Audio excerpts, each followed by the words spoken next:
What up, guys? This is Guido, the boss at Bout's Most Wanted Scammers. It is time for the monthly episode of Interrogation, episode number 23, and this is for the month of May 31st, 2025. Again, 10 questions or statements that you guys want me to answer, react. But before we get down and dirty, if you're watching this on YouTube and if you're not a member of Bout's Most Wanted Scammers, go to Facebook, type in Bout's Most Wanted Scammers on the search bar, fill out all the questions, send a request, and update yourselves on yesterday's and today's Bout Scammers. All right, guys. 10 questions or statements. Let's get to it. So question number 1. Did you hear your favorite wrestler, Duke the Dumpster Droese, was arrested for child pornography? So this question comes from a guy that I talk to often on the PMs. So fuck you for that question. Duke the Dumpster Droese is not my favorite wrestler. But yeah, I heard about it, checked it out, and this fool needs to go to hell. He's going to rot in hell till he dies. So fuck Duke the Dumpster Droese. All right, question number 2. Your thoughts on Mercedes Moné winning the Women's Owen Hart Cup? You know what? She gets a lot of hate. I think that she's a great wrestler. I think she's a great entertainer. I like her. I know a lot of the guys, a lot of you guys out there don't like her and don't like AEW, but I like her, and it's good. You know, she reminds me of like a Charlotte Flair, you know, a chick that's out there that's making her own legacy instead of using, you know, her father's legacy to get her by. Mercedes Moné has gone around the world really collecting titles, so I think it's awesome, and I think that she should be getting pushed that way anyway.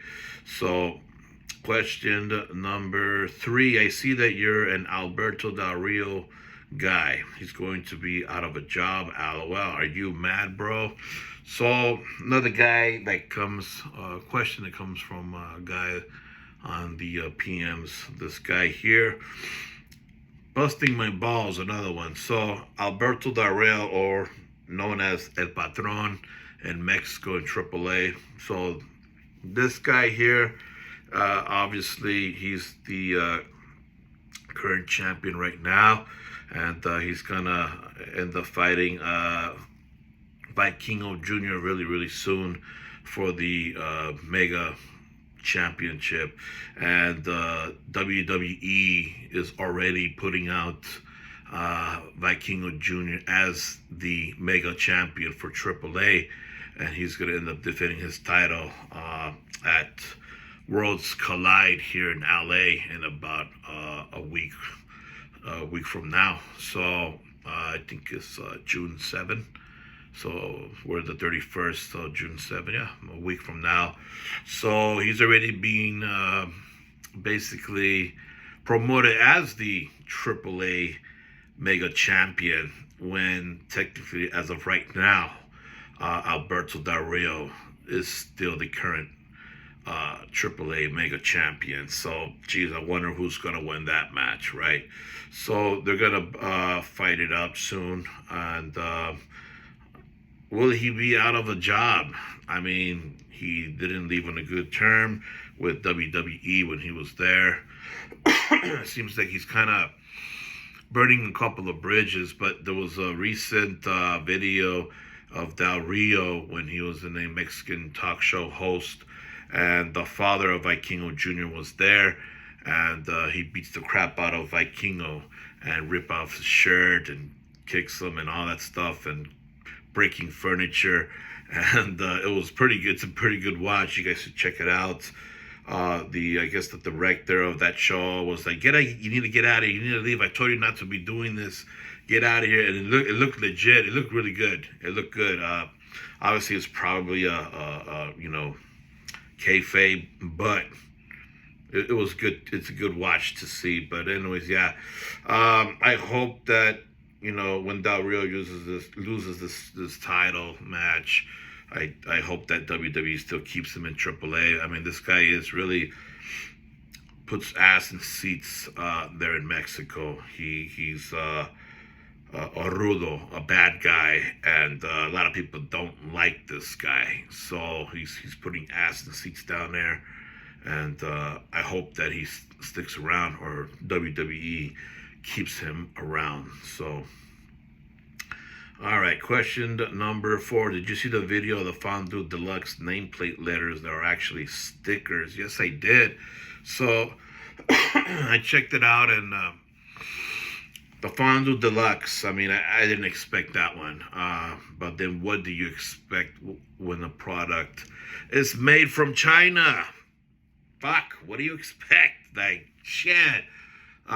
We knew that Fondo sells a lot of imperfect belts, and well, here's another one to add on to that list. For those of you guys that are going to try to get that Fondo Deluxe, on the nameplate anyway, there's the letters that are on the nameplate they're made out of a plastic, apparently. So someone put out the video out there where they were able to peel off the letters from the nameplate, and they were like made out of plastic.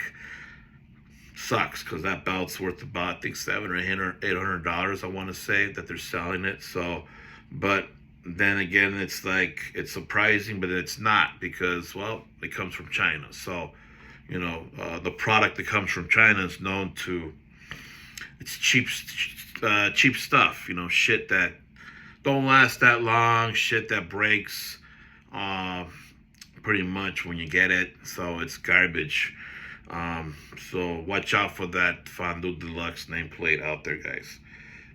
Question number 5. The Phoenix rises from the dead. Hayabusa beats Masato Tanaka on his debut. What is your input, sir?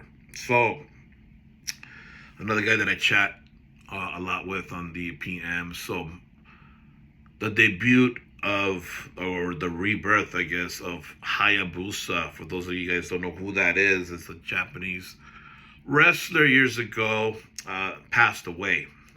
He passed away years ago. And this guy, Hayabusa, is one hell of a wrestler. And now the character is back. They have someone else doing the character. So his character is now back, and it really looks like the original. Everything looks just like him. Also, I watched the match, and it was a pretty decent match. And for his match being a debut, he did really well. Whoever the wrestler is that's doing this character, a lot of high flying wrestling. I mean, even down to the costume, everything. It just looked just like the original Hayabusa. So I'm actually happy and excited that the character is back. And just like a lot of the characters in Mexico, right? Part of the tradition of lucha libre is that sometimes when there's a character that has grown old and the wrestler has to retire, or someone dies and that character was really popular, what would happen is that character is handed down to either immediate family, such as the son, daughter, nephews, nieces, cousins, brothers, whatever it is, and keep that character alive, that tradition alive. So I'm happy to see this happening with Hayabusa.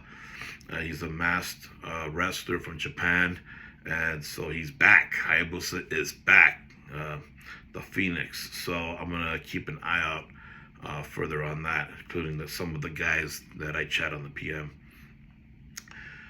Question number 6. The Bout Hobby Podcast War starting up again. Popcorn time. Again, here we go with the podcast against podcast. So, again, I don't have a problem with it. I think it's just pure entertainment.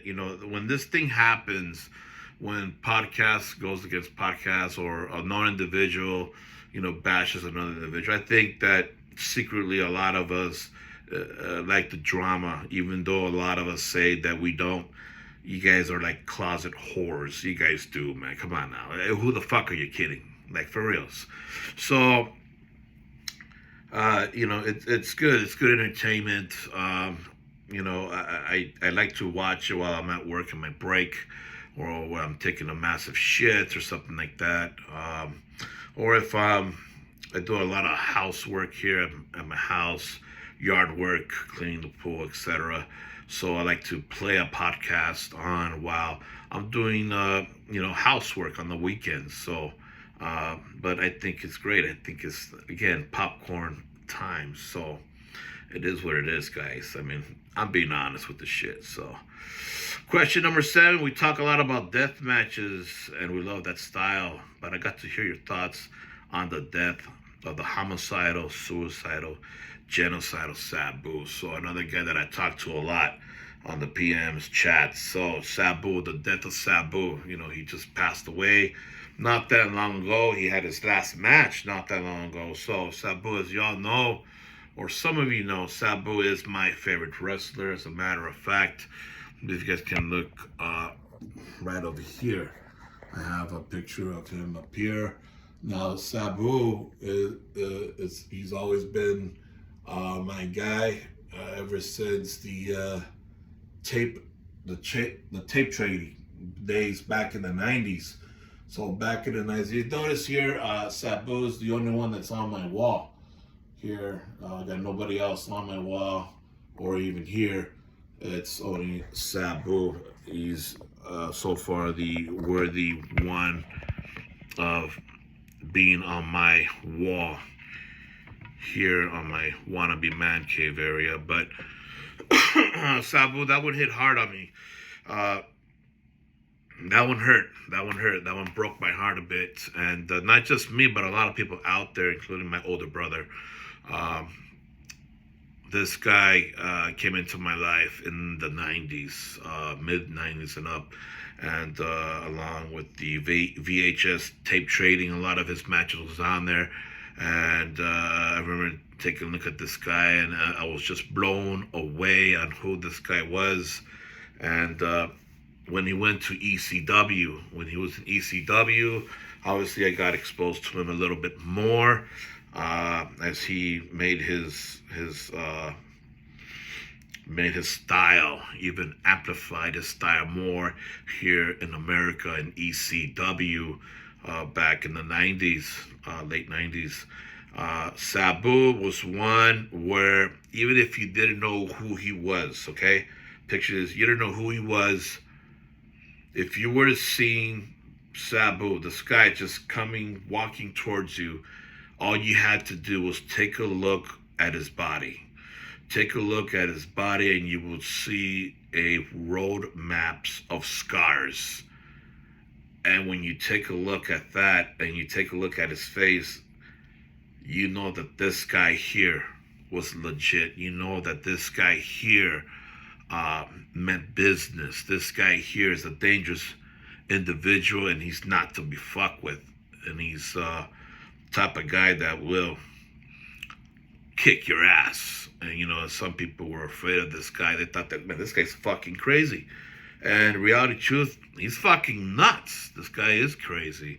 So the way that he was brought out in the beginning of ECW, when he was part of the Paulie Dangerously faction in ECW, they used to bring him out in a dolly, and he was wrapped up in chains in a dolly with the Hannibal Lecter type of mask covering his face, and he'll be brought out in that dolly by the big guy, 911, I think they called him. And every time he'll be brought out, he'll be struggling, trying to get out of the chains, trying to get out of the dolly. And I mean, that shit, in the way that ECW, Joey Styles and everybody else would commentate and hype up his character, hype up, of who Sabu is, unbelievable. I mean, this truly was a guy that was a maniac, fucking maniac. So this one hit hard. I've met him before. I have a picture that I need to print up of me and Sabu standing next to each other, giving the Sabu, salute. That I met him back in, it's called Frank and Sons here in City of Industry in California, Every now and then they had a thing like that where they bring in some wrestlers for autograph signings and photo ops and etc. But that's where I met him. I also met him when he did his thing after ECW, XPW, Extreme Pro Wrestling, here in Los Angeles. When he became the XPW champion, I was there. When he beat Chris Candido, Shane Douglas, I was there when he was at the Coliseum, at the Forum. I was there when he was wrestling a couple of high school gyms under the XPW banner. Reseda, California, Los Angeles, just everywhere in Cali where XPW used to have their shows. I was there when he fought Terry Funk. I was there when he fought Abdullah the Butcher.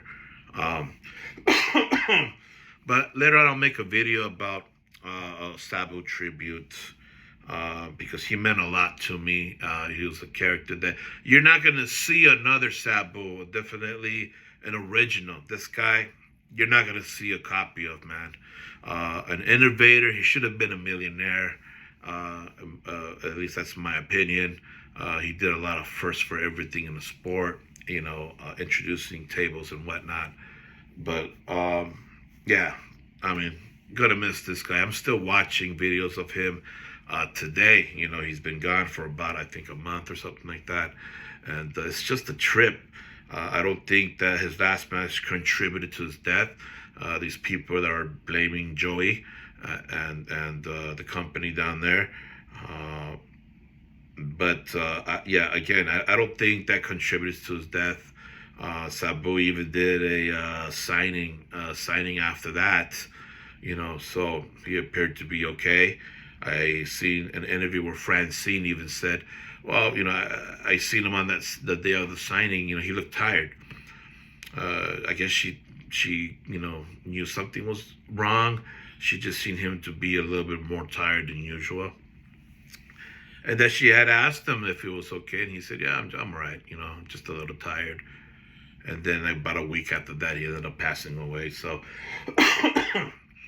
what a trip, man. But he was gone way too soon. But, may he rest in peace. And later on, I'll make a little tribute video for Sabu.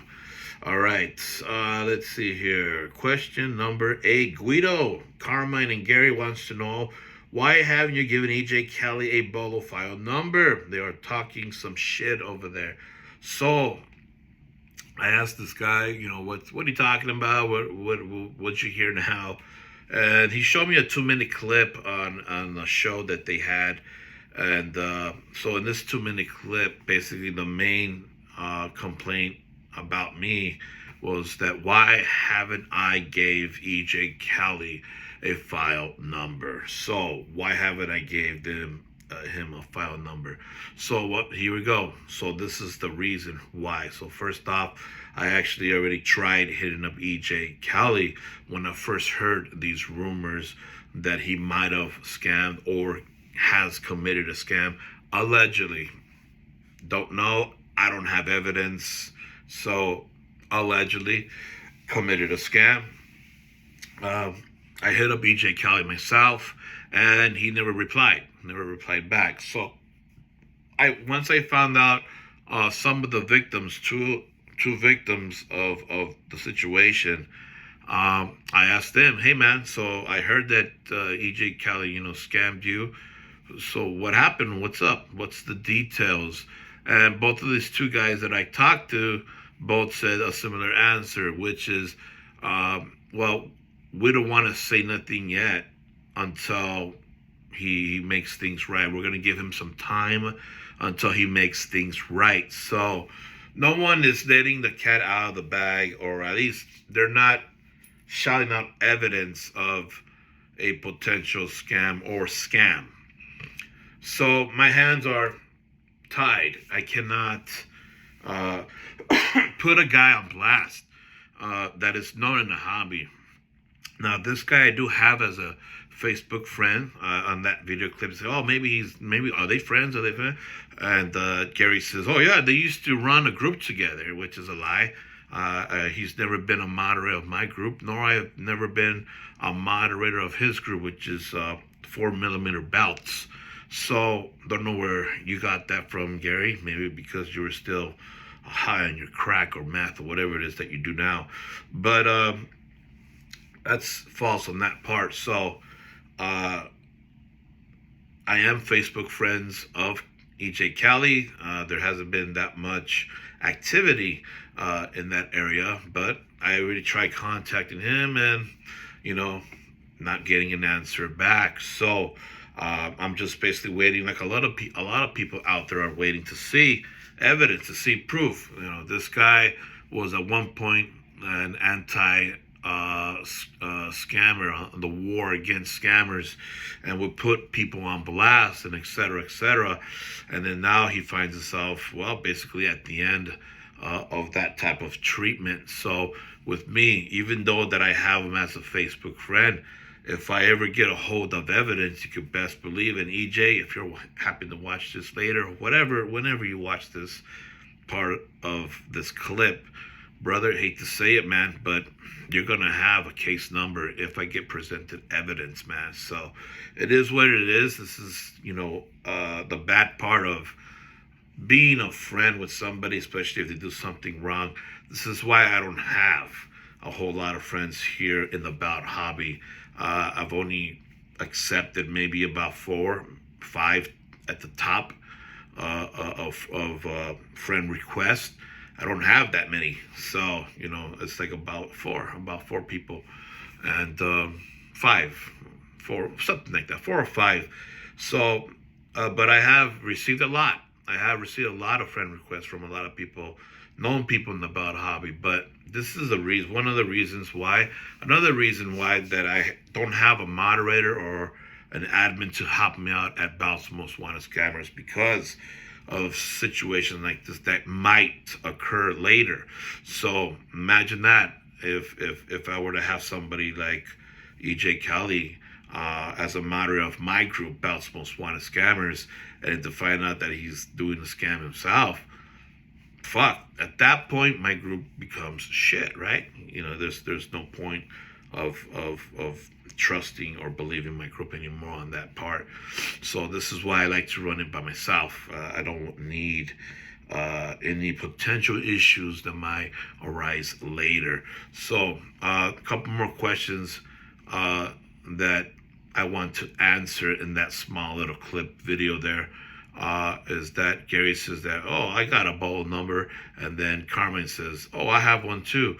Well, Gary, you have a bolo number, not as a scammer, but you do have one, and you know why you have one. The whole thing of what you did with Stephen Hammer. So for those of you guys that want to know what happened between Gary and Stephen Hammer, I did a video on YouTube. Just take a look at it, and you'll find the whole details, everything there on that video. But basically, long story short for that was that Stephen Hammer's wife was going blind. They were having a financial issue. She wasn't working anymore. And Gary decided to help Stephen Hammer out by raffling 2 bouts to the highest bidder, right? Some bouts to the highest bidder. The money that was being collected will be sent to Stephen Hammer to help out with the bills. So during that time, Arosha Bout Saeed decided to donate a bout to Stephen Hammer. He gave him a bout so that way Stephen Hammer could sell it at whatever price that he wants to and keep the funds and, pay it towards the bills or whatever it is that he needed to. So when Gary heard that his maker, Arosha Bouts Saeed, gave Stephen Hammer a bout, Gary decided to become selfish and decided to think about business at that point and says, you know what? Since Saeed gave you this free bout, why don't you do a bout review on it, as a form of thanks? So Stephen Hammer said, if I'm not that busy, Yeah, I'll try to do one. I'll try to do one. So what happened was Stephen Hammer sold the bouts and didn't do a bout review. Gary Sutton, being Gary Sutton, had a bitch fit about it and decided that, fuck you then you're not going to get the money. So Gary Sutton ended up fucking Stephen Hammer, never sent him the money. A winner was already picked and everything, and then he fucked over the guy that won the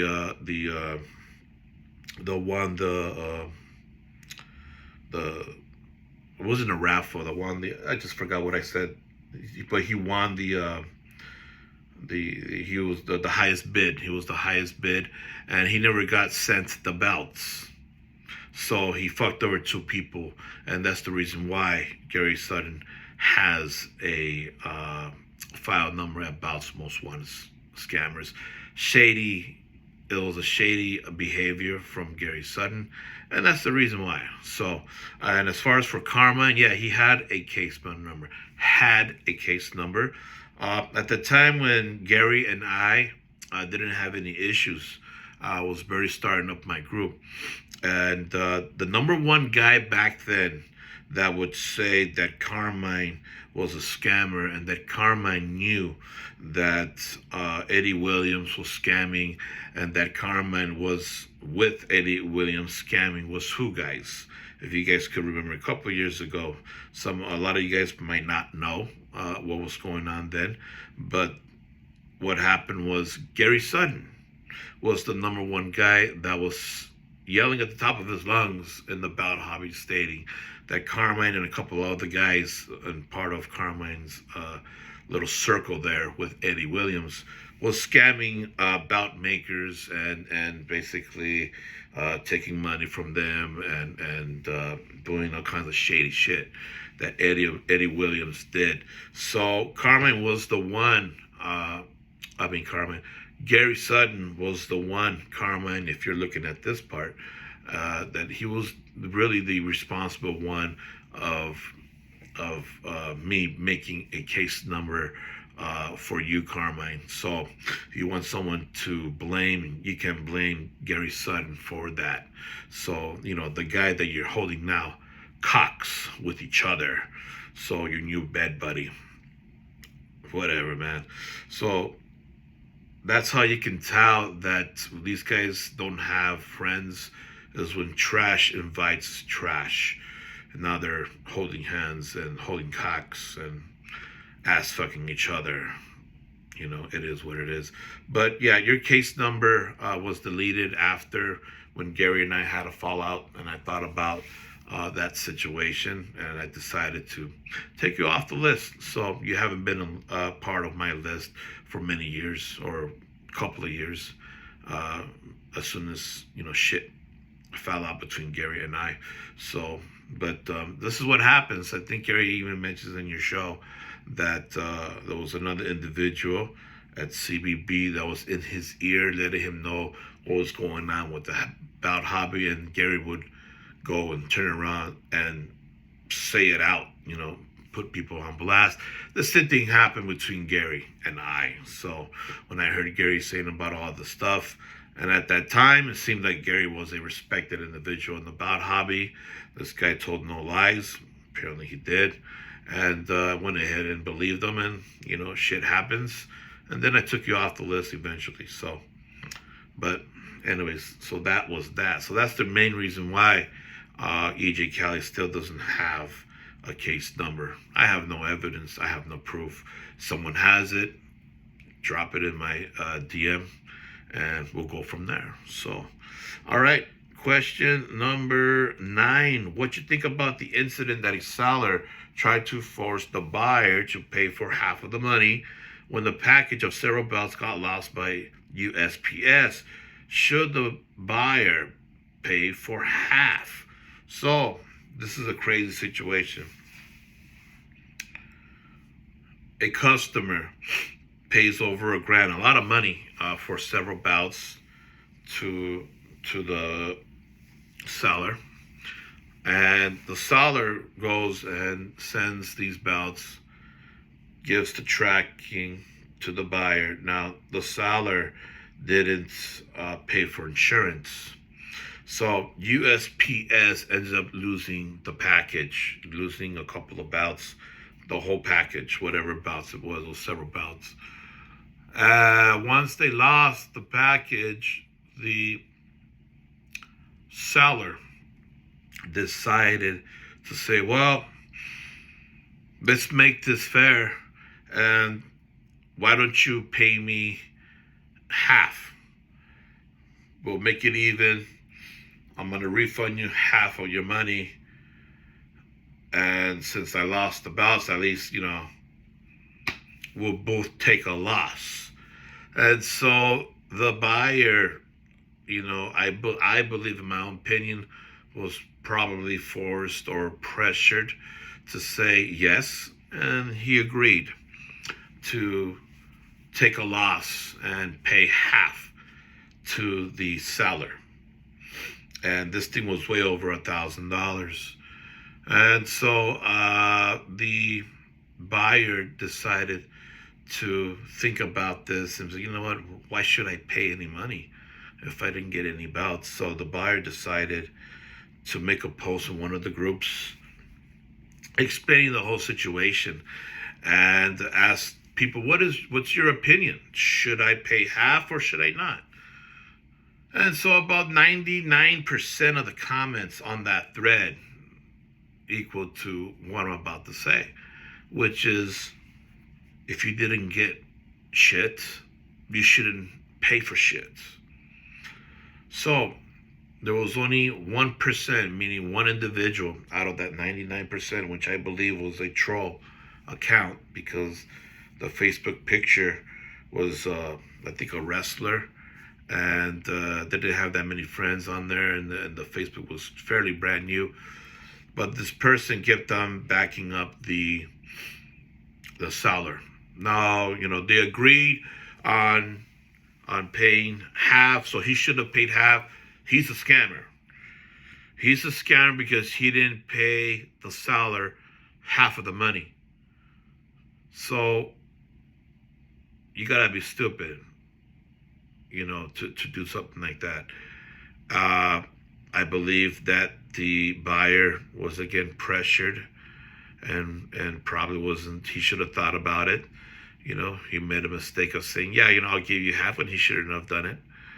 And so he came to realize that he shouldn't pay anything, a penny or nothing. It was up to the seller to get insurance on a package that is well over $1,000 worth of belts. And then from what I hear, that someone was posting on there that the seller is known to do shady shit, apparently. And so I did some digging on this thing, and I found out who the seller was. And it's no surprise who the seller is. So, seller, if you're watching this video, I know who you are. And to make sure that I know who you are, you're a member of my group as of today, May 31st, 2025, if you're still a member there.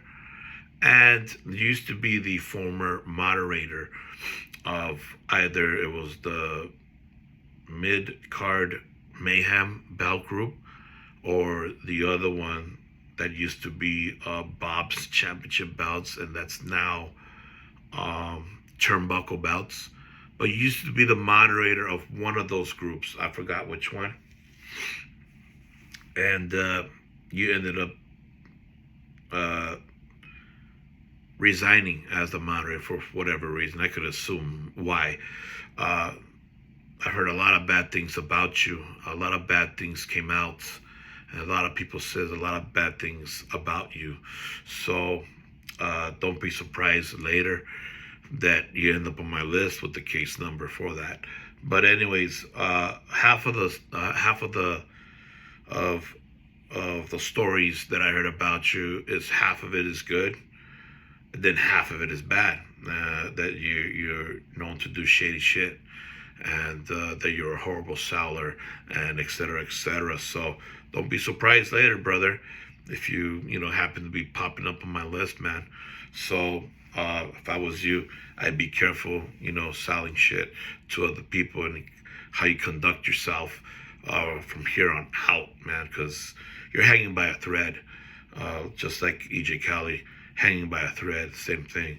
So, but yeah, I think that was bullshit, man. It's bullshit that what you were trying to do.